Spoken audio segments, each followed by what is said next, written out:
My fiancé orchestrated my abduction, demanding that I relinquish my guaranteed admission in exchange for a kidney for a false heiress. As long as you provide a kidney for Wan, I shall consent to marry you.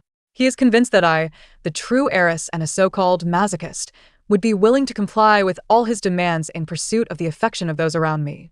Even if I endure bullying, abduction, and the extraction of my kidney, I would still heed his every command without a hint of regret. Lying in the hospital bed, my complexion pale and my eyes brimming with unshed tears, I gazed at him, yet my gaze was directed beyond his presence. Police. Everyone. Raise your hands. For goodness sake, I hail from a society governed by the rule of law, who wishes to witness your desperate pursuit of love. One with a thunderous bang, a cadre of police officers stormed into the hospital room. Police. Everyone, raise your hands. My ostensible fiancé, Shun Chen, exuded an air of haughty disdain, scoffing, do you even know who I am? You blind fools. In an instant, the sound of clink echoed as the officers secured handcuffs around his wrists, their gleam outshining even the diamond watch he wore. Stop the pretense.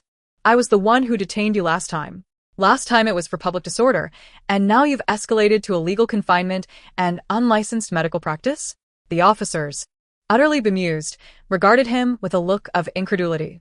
From behind Shin Chen, Qin Wan, witnessing his impending arrest, cried out, "Who are you? How dare you intrude upon a hospital room?"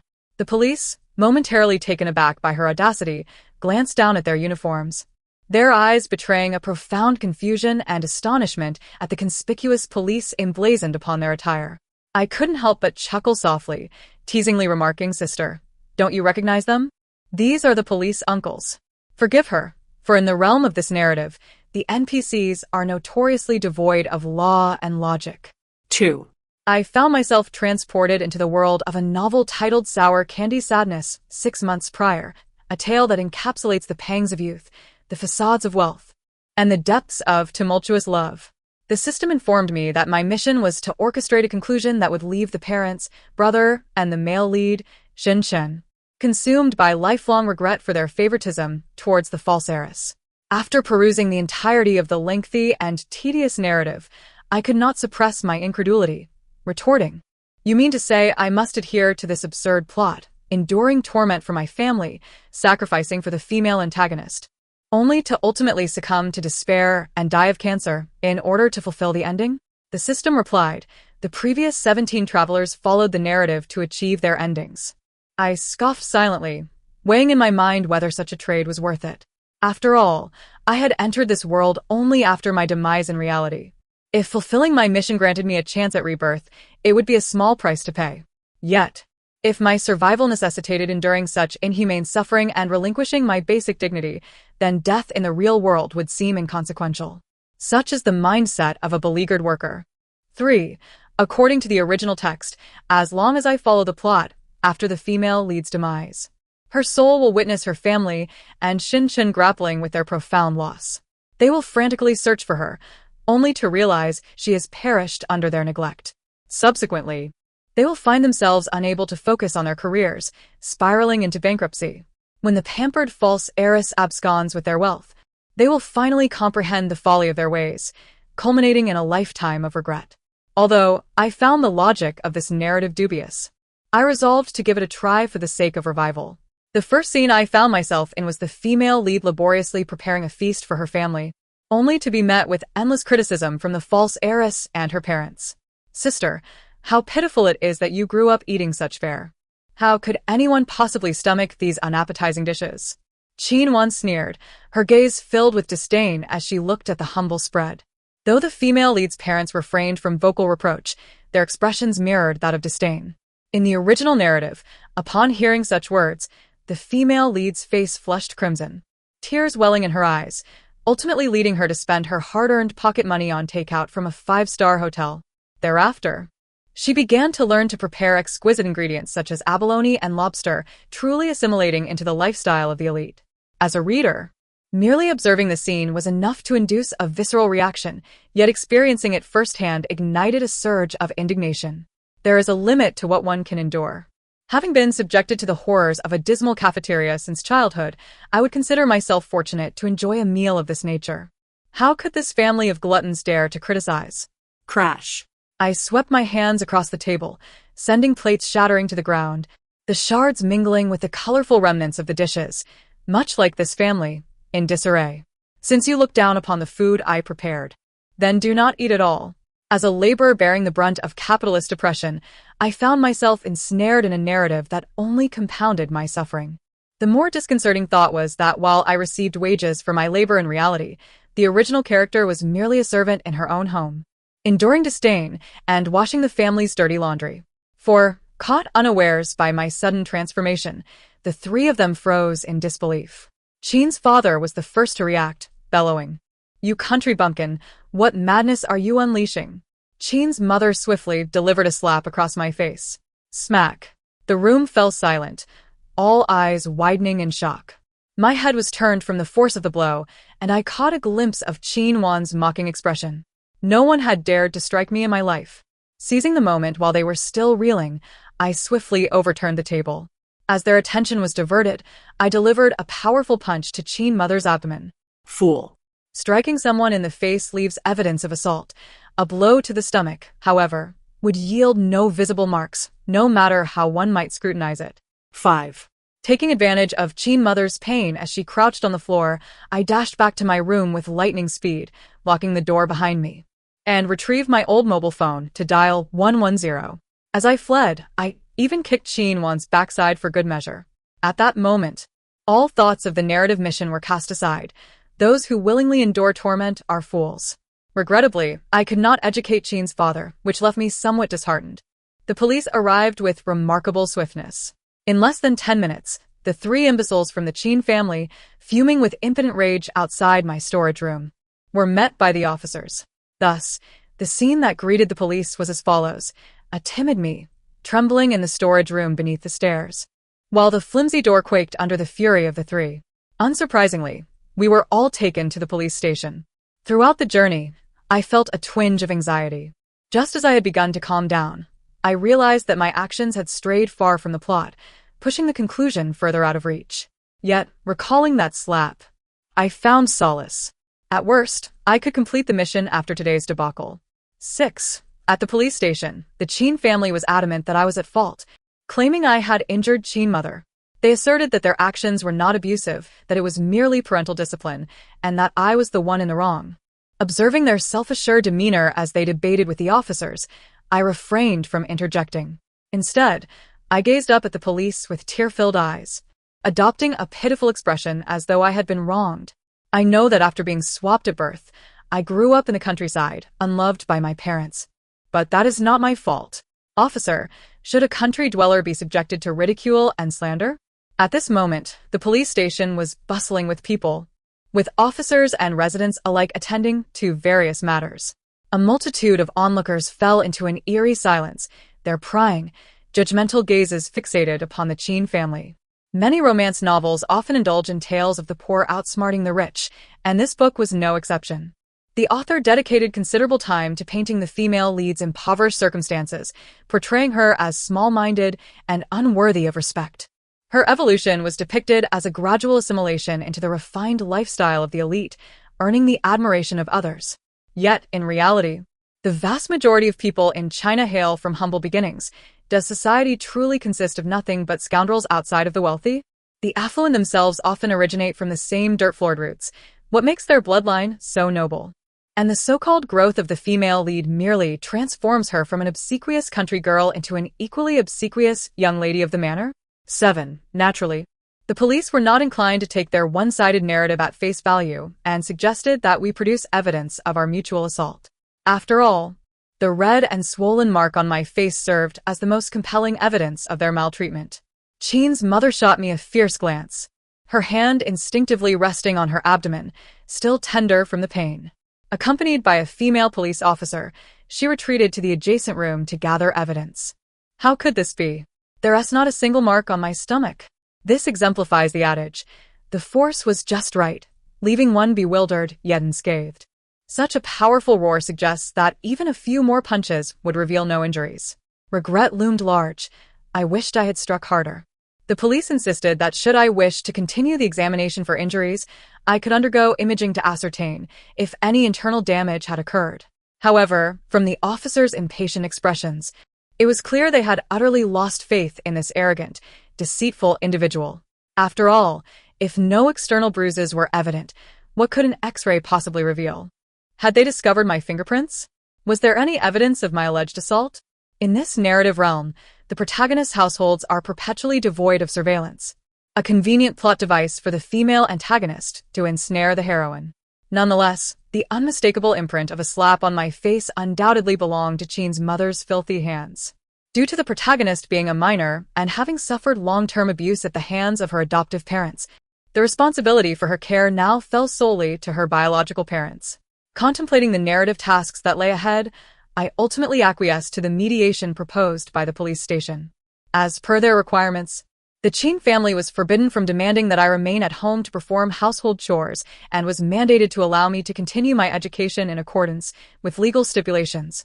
Indeed, at this juncture, the original protagonist had yet to enter high school and was unwittingly serving as a free maid in this villa. In the days that followed, our household became a revolving door of visitors. Nestled in the affluent district of the city, it was arguably one of the most well-governed areas. Within a mere week, we received visits from community police officers, representatives from the Women's Federation, the secretary of the neighborhood committee, and a host of retired, well-meaning elderly individuals from the community. They came in succession, conducting home visits and educating the Chin parents. Though they lamented their plight, the Chin couple dared not vent their frustrations in front of this assembly. Their glances towards me, laced with malice, were tempered by their trepidation. Clearly, I was no longer the naive pushover I once was.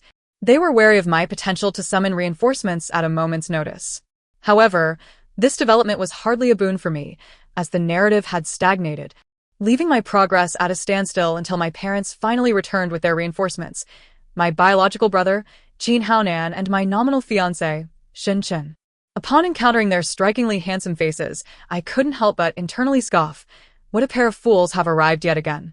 In the original text, the protagonist's so-called fiancé was a match arranged by the grandfather. The author elucidates that the grandfathers will dictated that only through the union of the Chin and Shin families could one inherit a 10% stake in the Chin Corporation, along with other assets valued in the billions. Before the protagonist's arrival, everyone had accepted the engagement between Chin Wan and Shin Chen as a foregone conclusion. Yet, upon the protagonist's return home, everything changed. Shin Chen's parents, naturally more concerned about the Chin family's stake, swiftly declared that Shin Chen's fiancée was now the true daughter of the Chin family. Shin Chen, convinced of the protagonist's cunning intentions to usurp everything belonging to Chin Wan, embarked on a series of tumultuous and passionate encounters. Meanwhile, the protagonist's brother, Chin Haonan, harbored deep-seated animosity towards her, stubbornly believing that this rustic interloper had usurped the life of his beloved sister. Since Chin Wan's return, he had allied with his cronies to subject her to various trials and humiliations. Eventually, he fell into Chin Wan's deceitful machinations, leading to the loss of the remaining family assets. What kind of mental state does an author possess to consider these two imbeciles as the cream of the crop, the prodigies of the business world? Upon returning home, Chin Haonan gleaned the details of the police station's involvement from his parents' embellished accounts and devised a devious scheme.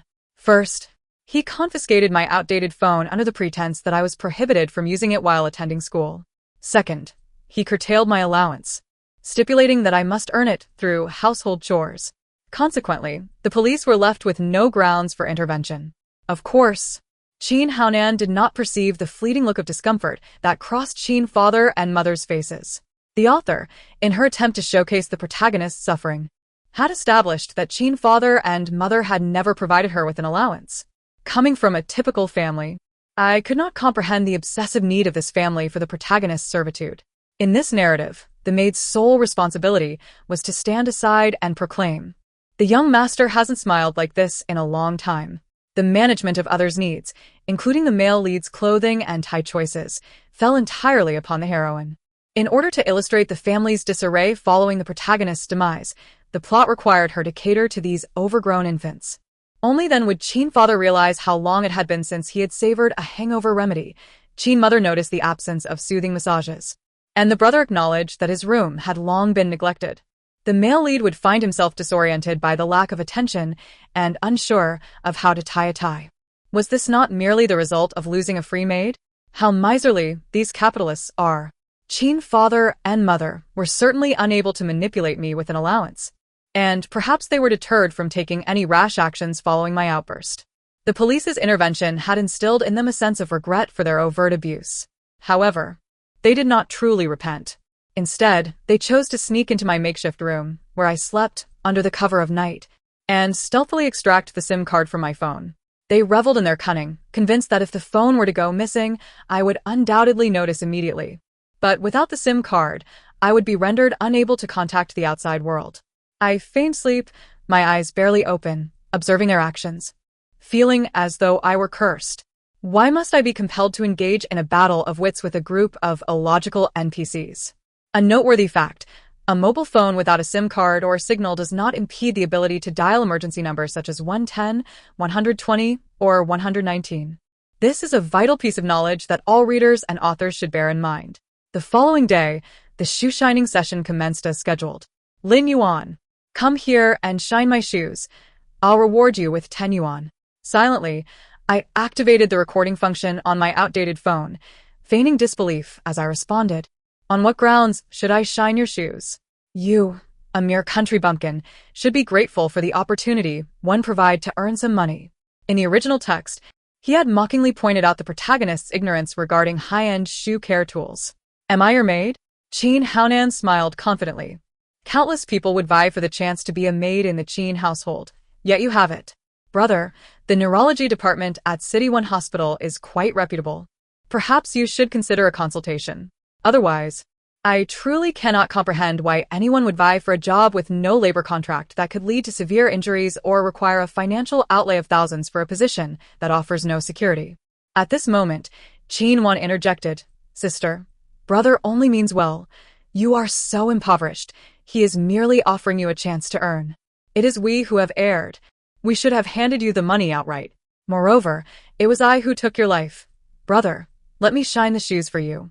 According to the protagonist's nature, Qin Wan's insinuation that she wished to profit without effort would have previously prompted her to rush forward. Yet, I stood unmoving, gazing innocently at her with wide eyes, patiently awaiting her to take the initiative to shine Qin Haonan's shoes. Qin Wan stood awkwardly, frozen in place until Shun Chen's arrival. You, such a crude woman, are not fit to even compare with Wanwan. Do not presume that just because you hold the title of my fiancé, you can bully her. It was as if I were an NPC programmed to trigger specific dialogues in designated scenarios. Perhaps my disdain was too overt as I gazed at him. Although Shun Chen maintained his composure, he could not help but follow my line of sight to inspect his own attire. Upon turning to see Qin Wan gazing at him with an expression of admiration, he quickly regained his confidence.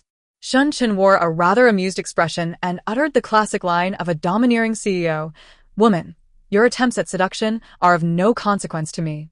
As those words reverberated before me, my hair stood on end, goosebumps cascaded across my body, and my toes involuntarily curled. It was truly shocking. I couldn't help but admire the author who could conjure such phrases. Respect. What a formidable charisma. Even if Daniel Wu were to utter those words in front of me, I could not accept them. A wave of nausea surged from my stomach, prompting me to hastily retreat towards the restroom. Ugh. The other 3 individuals were immediately petrified. The Shun family maintained a close relationship with the Qin family, which is why, upon the protagonist's birth, the patriarch of the Qin family established a will. The shares, properties, and antiques under his name were to be inherited by the descendants of the children from the Shun and Qin families. The original protagonist was bullied at school for usurping Shun Chen's fiancé status, becoming the target of Qin Wan and Shun Chen's lackeys. This animosity intensified particularly after the original protagonist secured a guaranteed admission to the Academy of Fine Arts due to her artistic talent, leading to the first climax of the narrative. The protagonist was falsely accused of plagiarism by Qin Wan, who subsequently utilized the protagonist's work to gain her own admission. Although Qin Haonan and Shin Chen were aware of Qin Wan's acts of plagiarism, they still chose to shield her. They told the protagonist, You have taken away Wanwan's position as a wealthy heiress and usurped the fiancé status of the heir to the Shin family. Consider this your compensation to Wanwan. How outrageous. Thus, when the male lead and his brother shamelessly demanded that I refrain from pursuing the matter regarding Chinwon and instead shoulder the blame for the alleged plagiarism while transferring the admission slot to Chinwon, I truly felt my dignity was trampled and my intelligence insulted. Must I conform to such a plot to earn a chance at resurrection? I refuse. On what grounds do you demand I relinquish my rightful honor to Chinwon? Are we even acquainted? I spat at Shin Chen, regarding him with utter disdain. You are my fiancé. We are one entity. What is yours is mine, and I possess the right to dispose of our shared possessions. Am I giving you face? Or what? Don't you have a mirror at home? Go take a look at your own ugly mug. The vulgarity of my retort left Shin Chen with an incredulous expression. No wonder I agreed to exchange fiancés as soon as I returned. It seems you had this idea in mind. What's mine is yours. How absurdly arrogant of you. The Shin family truly has no shame. At this moment, I remembered that standing beside Shin Chen was the protagonist's brother, Chin Haonan. Oh. I had nearly forgotten that the protagonist was not without options. Sir, I am quite astonished by your indifference to such a disgraceful statement regarding the heir of the Shin family. Perhaps you are not truly a member of the Chin family? Are you willing to relinquish billions in assets? After a brief hesitation, Chin Haonan donned an expression of disdain typical of NPCs. Do not attempt to sow discord. The decision to transfer the admission slot to Wanwan is final. Very well. It seems this fool is truly beyond help. The scandal of plagiarism had reached its zenith. With all eyes in the school scrutinizing me after I mercilessly berated Shin Chen and Chin Haonan, they incited their followers to stir the pot, and alongside Chin Wan's clique, I could hear whispers about me wherever I went. As for Chin Haonan's threats of expulsion, I remained unfazed. Please, if one is unafraid of death, would they fear expulsion? But this unjust blame is a burden I shall never bear. For in this world, it is certainly not I who deserves to perish. That afternoon after school, just as I contemplated how to seize the opportunity to expose Chinwon, I found myself surrounded by a group of students sporting yellow, red, and rainbow hair. The Shin family held considerable influence in the capital, and their ranks were not lacking in sycophantic lackeys. Little sister, I hear you've offended young Master Shin? Why would you oppose him, being his fiancé? The consequences are something you cannot bear. I paid no heed to this group of punks, discreetly inputting a familiar sequence of 3 digits into my phone. Thankfully, my estranged parents had only taken the SIM card and left the phone behind. Huh? Has Shinchin sent you to bully me on campus? Campus bullying is such a harsh term. We are merely here to educate young Master Shin's fiancé.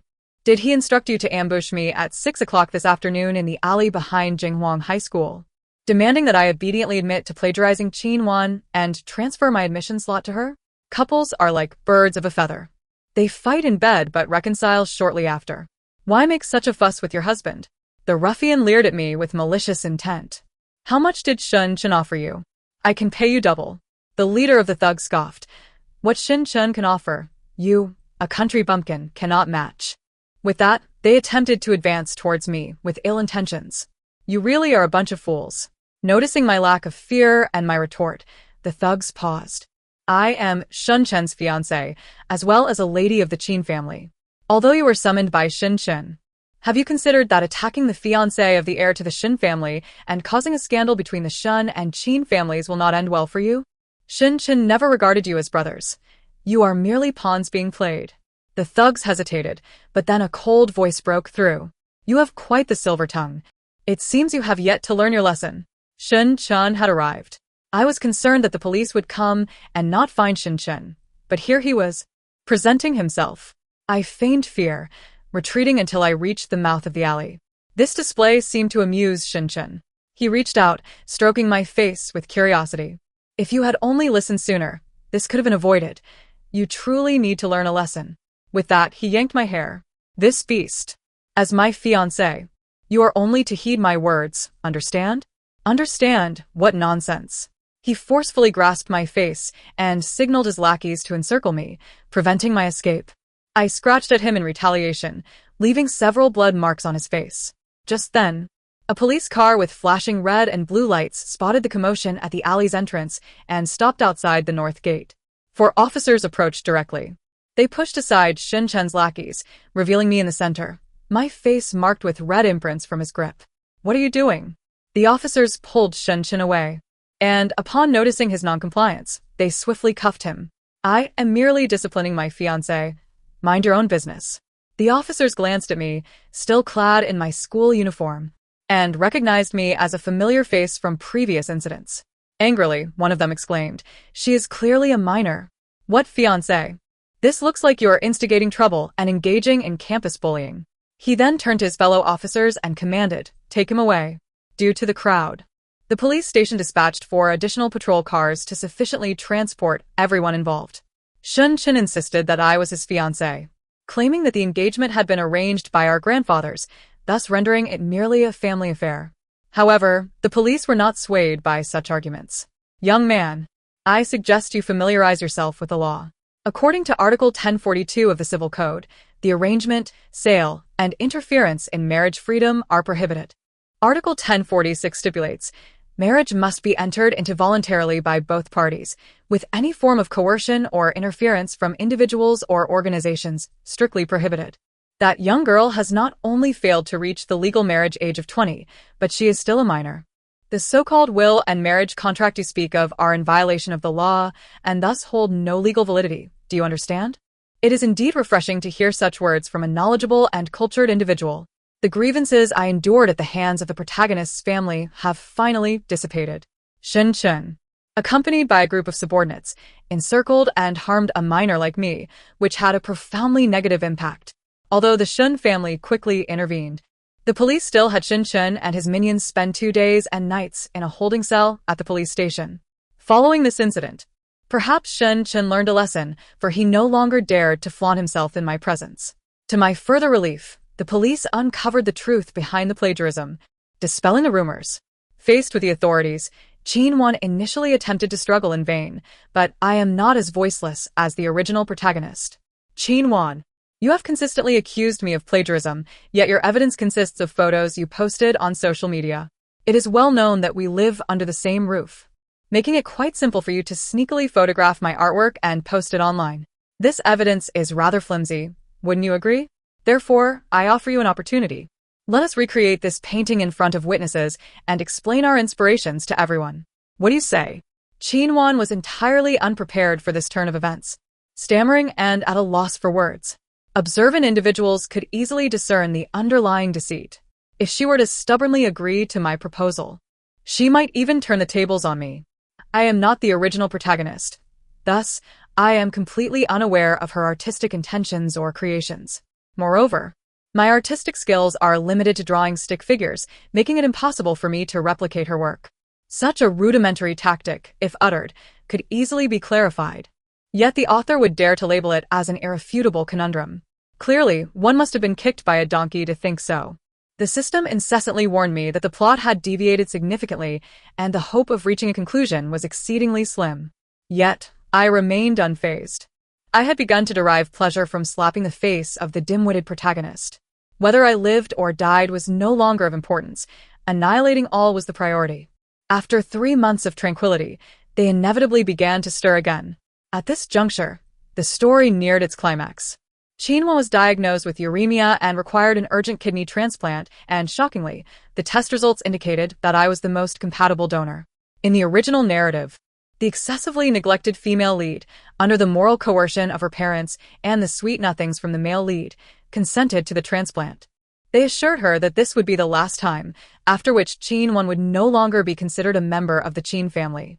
Henceforth, they would love only the female lead. However, following the transplant surgery, this group of people turned their backs on her.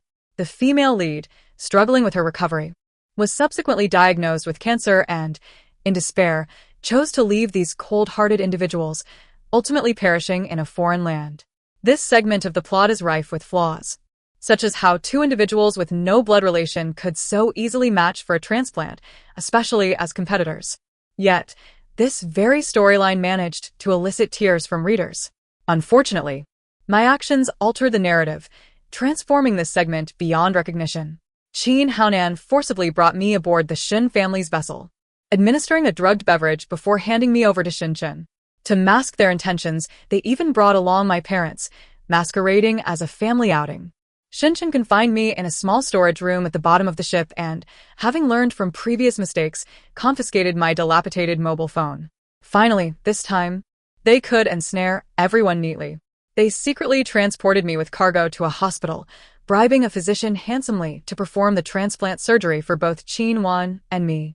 Prior to the operation, Shun Chen brought Qin to my ward and indignantly exclaimed, "Last time, you refused to allow Wan to take your reserved spot. Now that she is ill, your kidney will serve as compensation. If you agree to the transplant, I will consent to marry you. All your recent antics have merely been a ruse to entice me, haven't they?" I was utterly taken aback by his overwhelming confidence. Goodness. One can hardly imagine how cheerful I would be if I possessed such self-assurance. I have always been curious about what I owe her. Was it because her mother swapped our identities and, in a sense, stole her destitute, patriarchal, and abusive parents? Or was it due to my exceptional abilities, which allowed me to secure a reserved spot despite growing up in adversity, thereby overshadowing the noble status of the young lady? Enraged, Qin lunged at me, attempting to slap my face. Just as her hand was about to make contact, I swiftly grasped her wrist and redirected her own hand back to her face. Slap. Her fair complexion instantly reddened and swelled. Shin Chen, distressed, pulled the now swollen Qin away and shouted at the doctor, "Commence the surgery immediately." As the doctor approached me, I calmly began to stall. "Doctor, are you certain you want to proceed with the surgery without conducting a physical examination and under non-sterile conditions?" To avoid detection, they had neglected to arrange for my pre-surgical assessment. I, for one, am not concerned. After all, if I happen to transmit any diseases like AIDS, syphilis, hepatitis B, or C to my sworn enemy, I would consider it a fitting end. Shen Chen angrily retorted, "Do you think I am unaware of your health status?" "That is not a certainty," I replied, clicking my tongue. Individuals from elite families often harbor monstrous hearts beneath charming facades, leading chaotic private lives. Since I have never taken our engagement seriously, how would I know if I had not been with someone else in the interim? That little blonde fellow seemed rather appealing. After saying this, I feigned remorse, saying, "Alas, I should not have mentioned so much. Had I kept silent, it would have already reached Qin." I adopted an expression of profound regret. Shun Chen's face darkened, seemingly unable to fathom that I genuinely held no feelings for him. Qin, too, was rendered speechless by my audacity. "Doctor, perhaps we should conduct a blood test to alleviate the fright," she stammered. In the original narrative, Qin was, in fact, healthy and did not require a transplant. This entire charade was merely to teach the female lead a lesson. However, to deceive others, she insisted that the doctor administer a transfusion from me, whose blood type was O, in front of witnesses. What kind of malevolent female antagonist would knowingly risk her health to accept a transfusion while being perfectly healthy? It can only be said that Qin is a villain devoid of any lowly tastes, a pure embodiment of evil. It is a testament to the author's skill that such a character could be crafted. Just as they hesitated over whether to take the risk of sending me for a blood test, the police, following the clues I provided, finally arrived at the hospital. Thus unfolded the scene at the beginning of the story. Shin Chen was astonished that the police had located us so swiftly. How is this possible? I had arranged everything flawlessly. There should have been no chance of detection. One could only say, with such intelligence, he dared to contend with me. This was child's play. "How did you manage to call the police without even a phone?" Given his earnest inquiry, I felt magnanimous enough to reveal the answer. I waved the inconspicuous little genius phone watch on my wrist, its color dull and its strap worn. At first glance, it seemed merely an ordinary watch. Yet it possessed not only an alarm function but also GPS tracking capabilities. I had procured it secondhand for a hefty sum of 300 yuan from a primary school student. Technology truly saves lives. On that day, nearly the entire building of patients and their families gathered to witness this extraordinary scene. The police escorted a pair of elegantly dressed individuals, adorned in costly attire, alongside a disheveled doctor in a white coat, into a police vehicle, which then sped away. The man at the forefront was heard proclaiming, "I am the heir of the Beijing elite. You have offended me, and be wary of the consequences." This spectacle was naturally captured by onlookers, and in an age where even octogenarians engage in social media, the video quickly began to circulate. Encountering the Beijing heir being taken away by the police at a hospital, does anyone recognize him? Is he truly a prince, behaving so arrogantly before the authorities? Within 2 hours, The video surged to prominence, spreading across various platforms. Despite the Shun family's urgent attempts to have the video removed, they could not curb the public's fascination. A considerable number of netizens developed a rebellious spirit. The more they tried to delete it, the more determined they became, fueled by a sense of mission to challenge the powerful. Consequently, the Shun family found themselves unable to leverage connections to extricate their kin. Blocking keywords? Utterly futile. Users concocted a plethora of phonetic abbreviations and codes to circumvent restrictions. Moreover, screenshots of Shin-Chun and Qin-Wan's faces were transformed into memes, disseminating widely across the internet. Of course, the online community remained unaware of their actual names, referring to them as Prince Brother and Princess Sister. Before long, their personal details were fully exposed, thrusting the Shun group into the eye of a storm. When did the Shun group become emperors? I suggest the government rigorously investigate the Shun group for a return to feudalism. Goodness, I am utterly mortified by Prince Brother. How could anyone audaciously call themselves the heir of Beijing? Employees of the Shun group assert that this is just their eccentricity. His father calls himself the Emperor of Beijing and his mother the Empress, convening meetings as if they were court sessions. This is so embarrassing. I could bury my toes in the ground. Boycott the Shun group. Let us not forget the Qin family. They are no saints either. In an instant, their stock prices plummeted. The Shun family's public relations team was in a frenzy, and Shun's mother, cornered, called me, demanding I step forward to clarify the situation. Auntie, if you've lost your mind, seek help at a mental institution. I am not a doctor and cannot treat your family's madness. Riding the wave. I registered a social media account and released a collection of explosive audio and video recordings I had secretly gathered over time. I also penned an impassioned essay denouncing their unjust treatment and illegal activities, concluding with my suspicions regarding the Shun and Qin families' tax evasion. Ultimately, I invested a substantial sum of $500 to promote it. Why should I polish your shoes? You, a mere country bumpkin, should be grateful for the opportunity one provide you to earn. Thanks to this explosive audio clip, my brother Qin Haonan also gained notoriety, earning the title shoe shiner brother from netizens. Now, the Qin family could not evade scrutiny either. In a swift turn of events, both the Qin and Shun families were ousted from their positions of power by the board and shareholders, urgently issuing an apology. A salient fact, publicly listed companies are not solely ruled by their founders. Yet, all this proved futile. On a sunny day, these two families closely followed their deeply cherished children, reuniting in the police station. Guess who was not invited? Me. Once again, I found myself isolated from this ostensibly loving family, relegated to a solitary existence in the cold, vast villa, engulfed in endless solitude.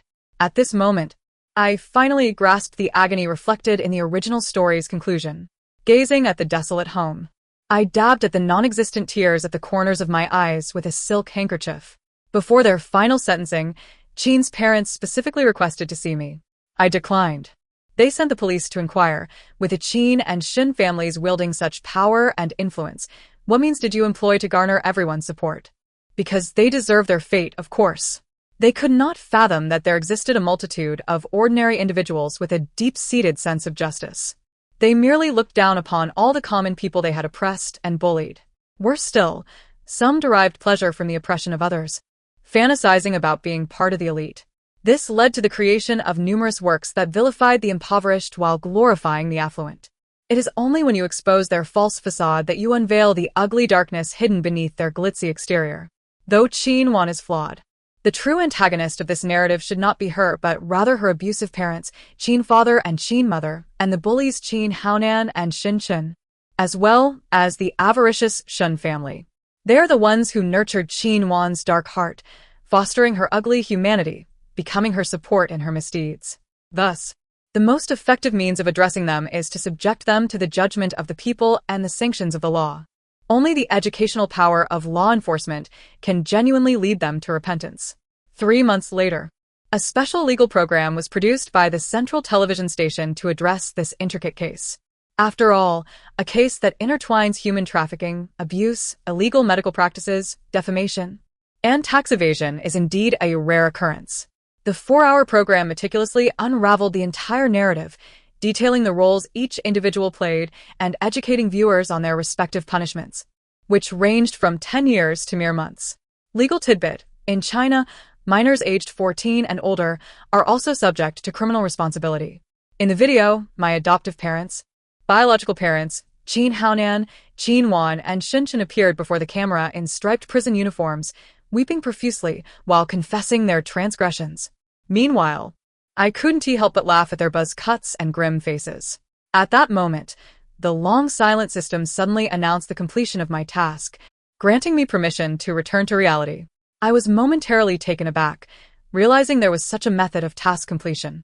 The system further revealed that, although the previous 17 travelers had reached their conclusions, they had not fulfilled their redemption tasks.